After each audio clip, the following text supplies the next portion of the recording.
ευρισκόμεθα υπό την επίρρεια και επίδραση της εορτής της Αναστάσεως.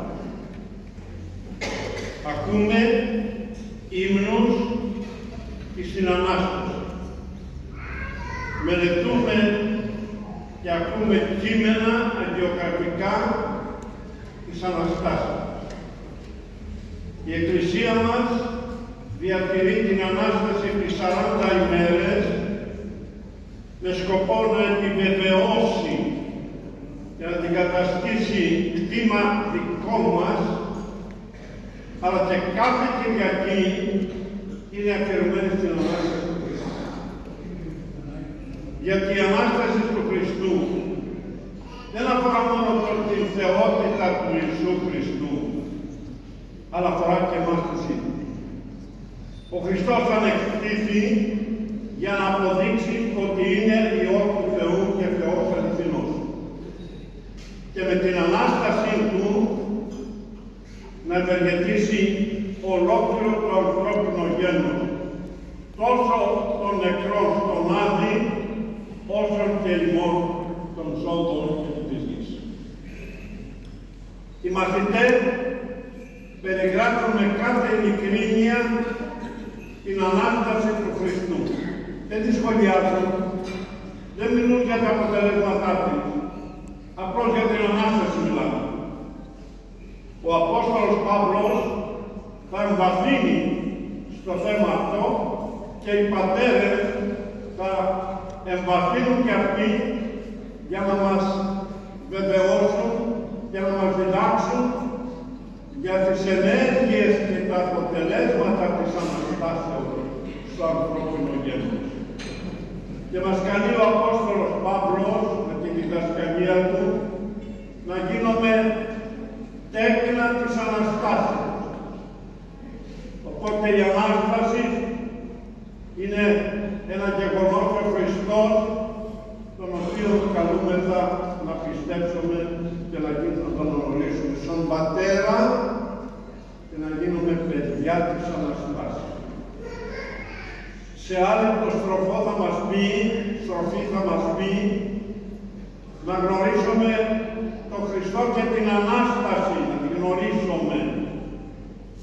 Και συνεχεία θα μας πει εν κενώθη της ζωής περιπατήσουμε. Αυτά περιλαμβάνουν αναγγεώμενα τα αποτελέσματα της ενέργειας της Αναστάσεως. Κατά πόσο ο καθένας μας από εμάς βιώνει, όχι απλώς εορτάζει, και είναι παιδί της Αναστάσεως, αυτό επαφίεται την κρίση του καθενός από εσάς. Δυστυχώς, οι περισσότεροι την Ανάσταση τη συνδέουμε με τα κόκκινα αυγά. Σώθηκαν τα κόκκινα αυγά, τελείωσε η Ανάσταση. Κι όμως, η Ανάσταση είναι αιώνιο γεγονός που συνοδεύει και πρέπει να συνοδεύει ολόκληρη τη ζωή μας. Ο Ιησούς Χριστός, πριν αναλυθεί, ευλόγησε τους Αποστόλους και τους έδωκε τις τελευταίες συμβουλές. Και η τελευταία λόγια των ανθρώπων πριν πεθάνουν είναι ζωηρά τυπωμένα στη συνείδησή μας. Είπε λοιπόν στους Αποστόλους ευλογώντας: «Εδόθημη πάσα εξουσία εν ουρανό και επί γης». Και με βάση αυτή την εξουσία πορευθέντες, μαθητεύσατε πάντα τα έθνη, βαπτίζοντες αυτούς στο όνομα της Αγίας Τριάδας και διδάσκοντες αυτούς Κυρίν πάντα όσα ενεπιλάβει ημί. Θα προσέξουμε αυτή την ανάλυση των τελευταίων λόγων του Χριστού μας. Υπάρχουν δύο ρήματα. Το μαθητεύσατε και το διδάξατε. Φαίνεται ότι είναι συνώνυμα. Έχουν την ίδια ενέργεια και την ίδια σημασία. Όμως έχουν μια μεγάλη διαφορά. Εκαλούνται οι Απόστολοι να μαθητεύσουν, δηλαδή να γίνουν διδάσκαλοι, και οι άνθρωποι να γίνουν μαθητές και να τους διδάξουν, να τους κάνουν τα δόγματα της Εκκλησίας. Η μαθητεία λοιπόν αναφέρεται στη δογματική διδασκαλία των Αποστόλων. Η διδασκαλία, διδάσκονται σε αυτούς, τηρείς πάντα όσα διδάσκονται. Η διδασκαλία αναφέρεται στην ηθική ζωή. Όσα εδίδαξε ο Χριστός, του νόμου του, τους νόμους του, τις εντολές του κλπ. Να δούμε το πρώτο. Μαθητεύσατε πάντα τα έθνη, βαπτίζονται σε αυτούς. Εδώ βλέπουμε ότι ο Ιησούς μιλάει για τα δόγματα. Και τι σημαίνει δόγμα? Δόγμα σημαίνει αλήθεια που δεν επιδέχεται ερεύνης ή αμφισβητήσεων. Το δόγμα το αποδέχομαι, το πιστεύω, δεν το σχολιάζω, δεν το ερευνώ. Ίσως για τα παιδιά γυναίκα της εποχής μας η λέξη δόγμα να ακούεται πολύ ενοχλητικά. Όμως ο χριστιανισμός στηρίζεται στα δόγματα, στο ένα σκέλος. Τα δόγματα λοιπόν, παραδείγματι, το δόγμα της Αγίας Τριάδας, Πατήρ, ο Υιός και Άγιος Πνεύμα. Αυτά είναι τρία πρόσωπα, αλλά ένας Θεός, κατά την ουσία. Στην Αγία Τριάδα, ως δόγμα, δεν μπορούμε να την ερευνήσουμε, να την εξηγήσουμε και πώς γίνεται. Να δείτε ένα απλό παράδειγμα. Ο Άγιος Ιερώνυμος, φιλόσοφος, προσπαθούσε με το μυαλό του να ερμηνεύσει το δόγμα της Αγίας Τριάδας. Σκέψεις του. Μια μέρα έκανα περίπατο σε μια ακρογιαλιά και φιλοσοφούσε. Αγία Τριάδα κλπ. Σε λίγο βλέπει ένα παιδάκι στην Αιμονδιά. Είχε ανοίξει ένα λάκκο μικρό και έπαιρνε με τα χεράκια του νερό από τη θάλασσα και το έδινε στο λάκκο που είχε ανοίξει.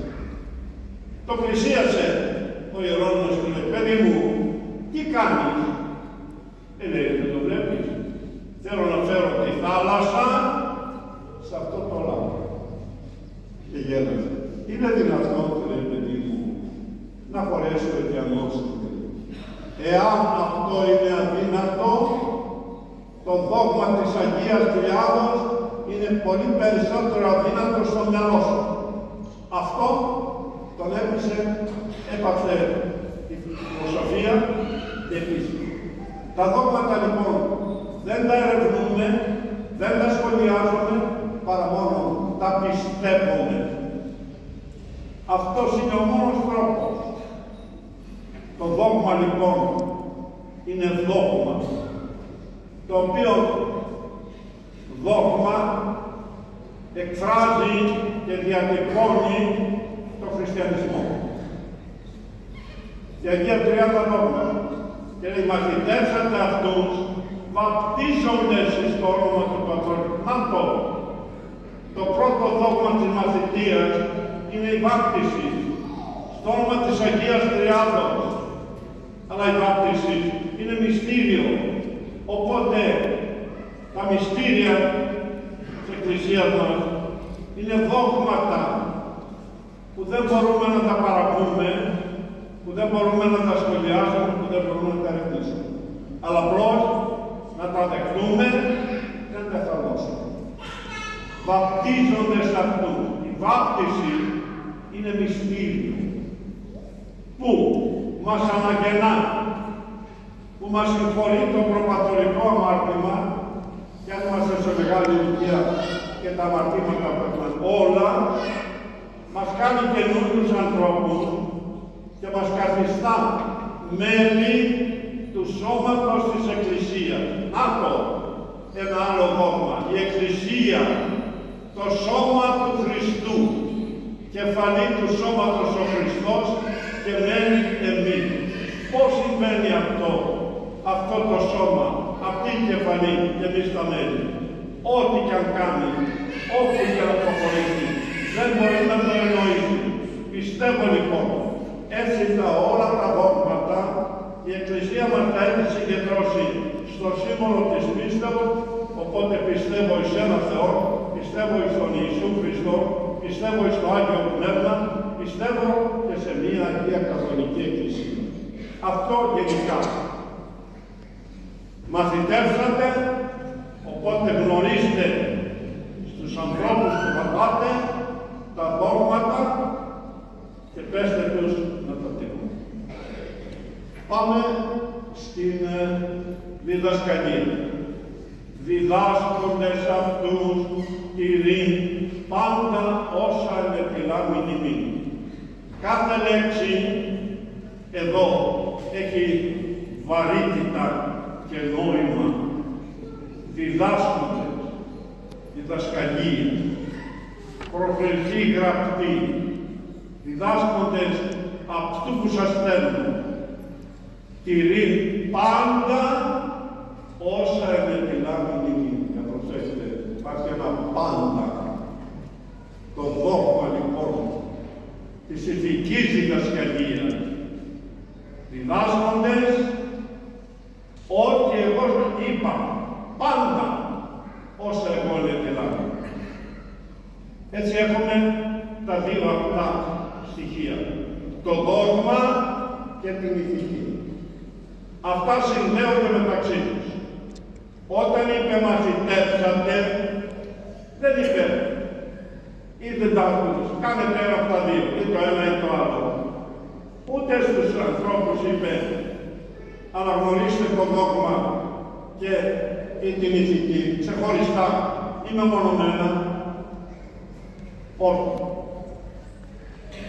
Μαθητεύσατε και διδάσκοντες. Πράγμα που σημαίνει το δόγμα είναι άρρηκτα συνδεδεμένο με την ηθική. Δεν μπορούμε να τα ξεχωρίσουμε. Το πιστεύω το ένα και εφαρμόζω εγώ την διδασκαλία του Χριστού. Πάντα όσα ενεπιλάμην. Τι συμβαίνει τώρα με εμάς? Αυτή ήταν η εντολή του Χριστού προς τους μαθητάς, οι οποίοι την εφήμωσαν στα χέρια. Εδίδαξαν τα δόγματα, εμαθήτευσαν οι άνθρωποι και δίδαξαν και το Ευαγγέλιο και τον νόμο του Θεού. Τι συμβαίνει με εμάς? Δεν θα πω σε εκείνους που απορρίπτουν τα πάντα και άθεοι άλλους κλπ. Ούτε υπολογίζουν δόγμα, ούτε αναγνωρίζουν ηθική. Τον εαυτό τους, την κρίση τους, το μυαλό τους, το νόημά τους. Όμως, δεν είναι έτσι τα πράγματα. Η Εκκλησία συνδέει και τα δύο. Άλλοι συμβαίνουν, κάνουν το εξής. Παραδέχονται το δόγμα, πιστεύουν στο δόγμα, όσο μπορεί να πιστεύουν, αλλά δεν εφαρμόζουν την ηθική. Για ρωτήστε τα παιδιά σας. Τι γνώμη έχουν για την ηθική, με τη στενή έννοια? Ηθική. Από πού νιώσουν? Ο Θεός είναι Θεός, τον αγαπάμε, δεν πάμε. Η ηθική είναι μια φυσική ενέργεια. Πώς θα ξεχώρισες? Όταν λέει διδάσκοντες πάντα όσα ενεπιλάμην, μέσα στις εντολές του Θεού είναι και η ηθική ζωή. Όχι ό,τι εγώ θέλω.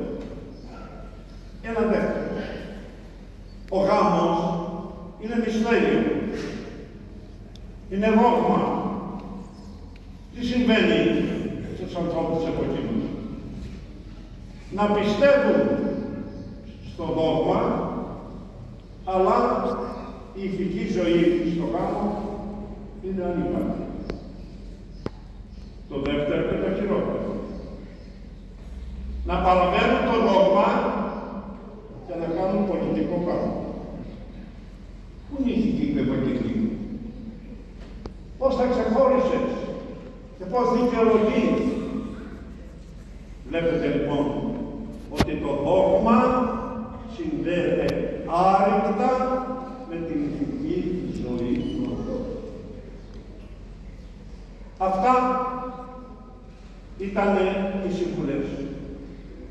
Δύσκολο να αποδεχθώ το δόγμα και δυσκολότερο να μάθω όλες τις εντολές, πάντα όσα είναι πιλάνε.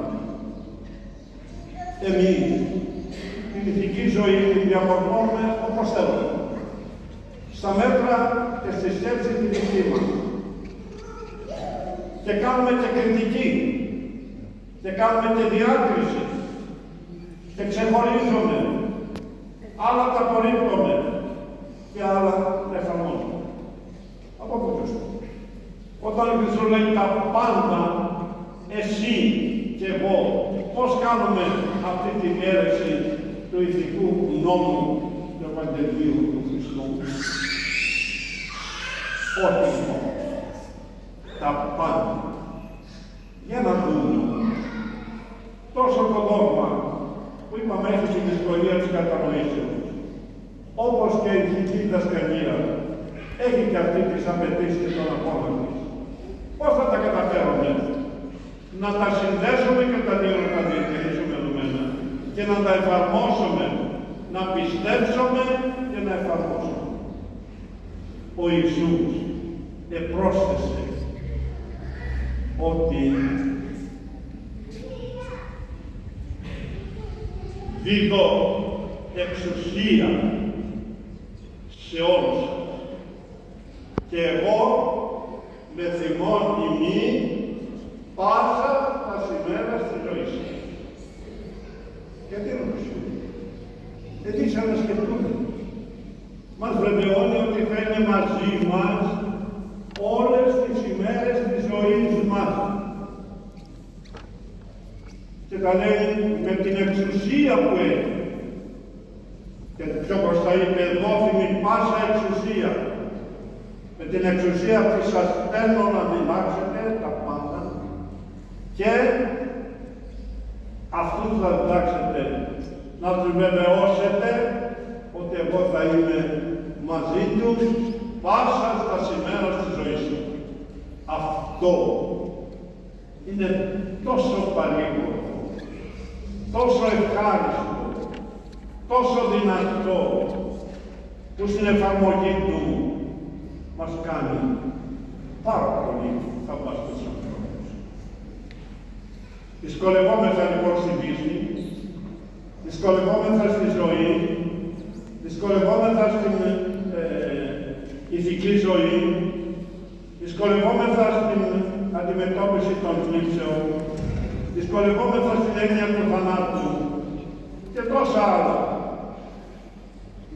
Και όταν ο Χριστός σου λέει θα είμαι μαζί σας, πού πάει? Το διέγραψες. Σε βεβαιώνει ο Χριστός ο αδιάψευτος, ο φιλάνθρωπος. Θα είμαι μαζί σας. Πάντα όσα να μιλάμε εφαρμόστε, και εγώ θα είμαι πάντα στα σημεία. Βλέπετε αυτά τα πάντα δεν αφήνουν καμιά εξαίρεση. Γιατί λοιπόν εμείς κάνουμε αυτές τις διακρίσεις? Γιατί έχουμε αυτές τις αντιλήψεις? Γιατί αντιμετωπίζουμε αυτή τη δυσκολία? Πού είναι ο Χριστός? Σε βεβαιώνει μαζί σας, μαζί μας. Να το κάνω κατανοητό αυτό με ένα παράδειγμα. Ένας άνθρωπος υπέφερε πολύ από δυσκολία, από θλίψη. Λέει, Θεέ μου, Χριστέ μου, δεν αντέχω άλλο. Έλα να με βοηθήσει. Ο Χριστός κοντά. περπατούσα. Σε μια στιγμή, πού είναι? Πατήματα μόνο τα δικά μου είναι. Αχ, Χριστέ μου, γιατί έφυγες και μ' άφησες πάλι μόνο? Να, περπατάω μόνο μου, τα πατήματά μου αφήνουν ίχνη. Όχι, του λέει, δεν σ' άφησα. Τα πατήματα είναι τα δικά μου, γιατί δεν άντεχες και σε πήρα στην αγκαλιά μου. Και περπατάω εδώ καθόλου σε σένα. Αυτή είναι η παρουσία του Χριστού στη ζωή μας. Σήμερα έχουμε τους Αγίους, καλή ψανάτους. Παράδειγμα και υπόδειγμα και βεβαιότητα. Όλοι αυτοί πίστεψαν στην Ανάσταση, υπέφεραν, εφησίασαν, αγωνίστηκαν, ετήρησαν το δόγμα ακέραιο και την ηθική διδασκαλία επίσης και αγγίασαν. Τους προσκυνάμε, τους ζητάμε τη βοήθειά τους, τους τιμούμε, τους δοξάζουμε, θα τους μιμηθούμε. Αυτό έρχεται στη διάθεση του καθενός από εμάς. Αγαπητοί μου, κλείνοντας, θα επαναλάβουμε τα λόγια του Χριστού Νικοδόμου. Μαθητεύσατε το δόγμα σε όλους τους ανθρώπους και ψητεύσατε και διδάξατε όλες τις εντολές μου. Και εγώ με θυμώνυμη πάσα στα σημεία του. Αυτά τα πάντα και το πάσα δεν αφήνουν εξαίρεση. Δεν αφήνουν παράδοση. Και εορτή λοιπόν, οι Άγιοι μας και τα λόγια του Κυρίου μας καθοδηγούν. Εύχομαι να μαθητεύσουμε καλοί μαθητές με άριστα και να διδαχθούμε από τον μοναδικό διδάσκαλο, τον Ιησού Χριστό. Οπότε δεν θα πάρουμε κάποιο πτυχίο πανεπιστημίου, αλλά θα πάρουμε θεώσε